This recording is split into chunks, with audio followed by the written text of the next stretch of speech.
Hello दोस्तों, नमस्कार। Adita Dogri channel में आपका स्वागत करती हूँ। आज मैं बहुत ही प्यारा सोहर गीत लेकर आई हूँ।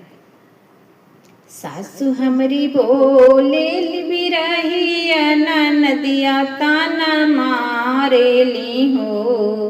सासु हमरी बोले बिरहिया नदी ताना मारेली हो।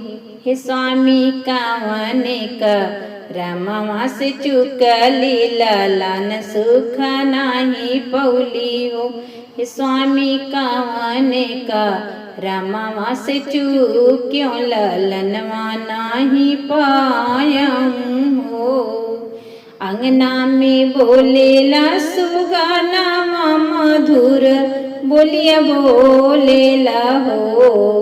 अंगना में बोलेला सुगाना मधुर बोलिया बोलेला हो। हेरनिया सासू जी के बोले बिरहिया ललनवा कैसे पैबीऊ। हेरनिया सासू जी के बोललू बिरहिया ललनवा कैसे पैबीऊ। ननदी का दिहलू तो तैकारी भयनवा गरियायू हो।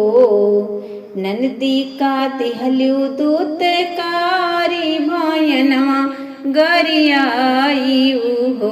हिरनिया भूख लेक भी छलवटवलू ललनवा कैसे पाऊतीऊ हो। हिरनिया भूखल भी छुकलवटवलू ललनवा कैसे पैबीऊ हो। दाना चुगत चिड़ैया के अंगना से उड़वलू हो।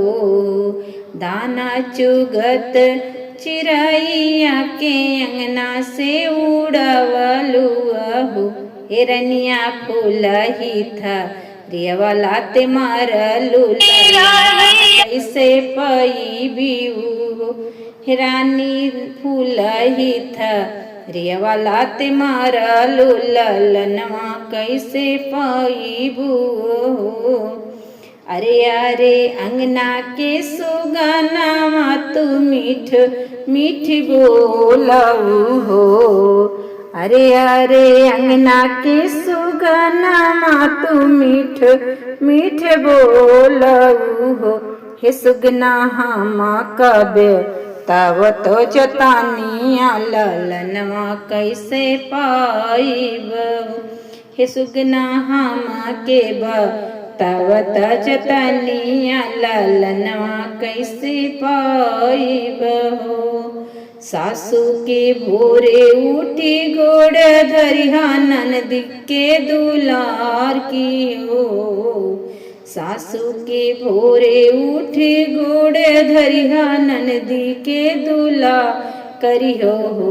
हिरनिया चिड़ई के दाना चुगाई हो। भायनवा के गोड़ लगी हो। हिरनिया चिड़ई के दाना चुगायु भायनवा के गोड़ लगी हो।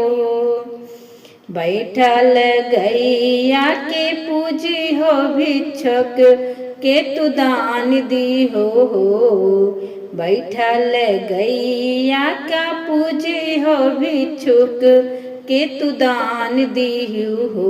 हिरनिया करही तू भादो मास के अरनिया करही तू भादो मास छठिया जलाना सुख तबाही सुख ललाना सुख पैबीऊ हो।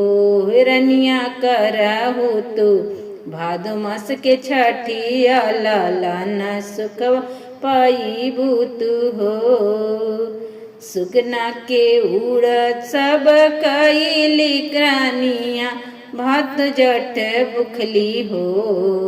सुगना के कहे सब कैली रनिया भाद छठवा भुखली हो।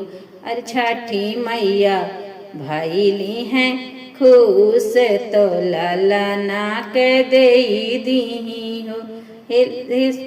हिरनिया छठी मैया भैली है खुश तो ललना कदई दिहली हो।